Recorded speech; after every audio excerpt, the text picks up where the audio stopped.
Welcome back to the AI Educator, a micro podcast from EdSafe AI, where we ask AI enthusiasts three rapid fire questions about AI implementation in education.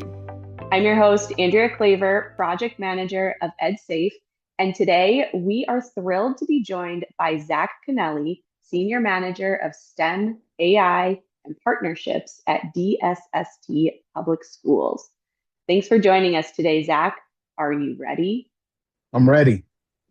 Okay, kicking it off with question number one. What's the one thing that excites you most about the future of AI in education? Excellent question. And I'm going to push one thing here, which is I wouldn't say I'm an enthusiast. I would say I'm a cautious optimist around AI in education. And the thing that excites me most is kids are sick of learning just for the sake of learning and being told they just need to learn for the sake of learning.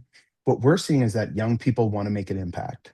They want the opportunity to do things that matter in the world and within their community, and think that kids creating and leveraging AI with AI is a really important next step, and helping young people see that the greatest thinking machine and most efficient thinking machine ever is right there in their brain, the human brain. And when we leverage our creativity, our unique sense of self and understanding of the world first, and then understand how to leverage AI, we can bring things into the world faster and have a greater impact on our community, which is so much of what so many of our young people want. At DSST, we call this human centered AI leveraged approach. All right, thank you for that, Zach. We will jump right into question number two here. What is the biggest misconception you hear about the safe and responsible use of AI in schools? Yeah, by far the biggest misconception is folks talking about having people trust AI. Um, Definitely a paradox. We believe and have found that we want folks to have extremely low trust in AI, and that by having low trust in AI, but also understanding that they can leverage it and that we can leverage it, we get better results. We take more responsibility for our outputs. We take more responsibility for having creativity and unique inputs first. And this is supported by research out of Microsoft and others, and our own observations. And we think it is key teaching young people first that using their creativity, their unique expertise in the world that they live in, low trust in AI, and then leveraging it can create really excellent outcomes. Suddenly, the cautious optimist comment makes so much sense, but There I we go. love that view. Yeah, Yeah. absolutely. Yep. Okay, so let's close out with maybe some encouragement for the education community.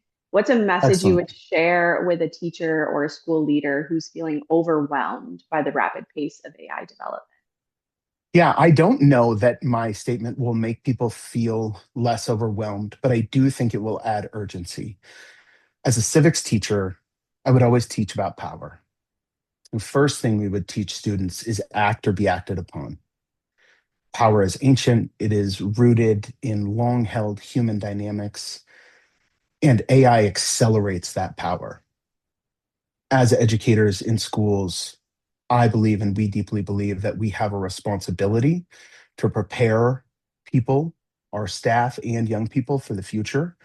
And so just start. Act or be acted upon means just start. Understand the Pareto principle. It will take some time to figure out what the most important 20% that you can leverage in AI is, but we can only figure it out if we start. And we need experts in education to be leading in this space or being vulnerable enough to just start, because we need to level the playing field and we can't just leave it to the tech bros. What a powerful message for us to end on here today.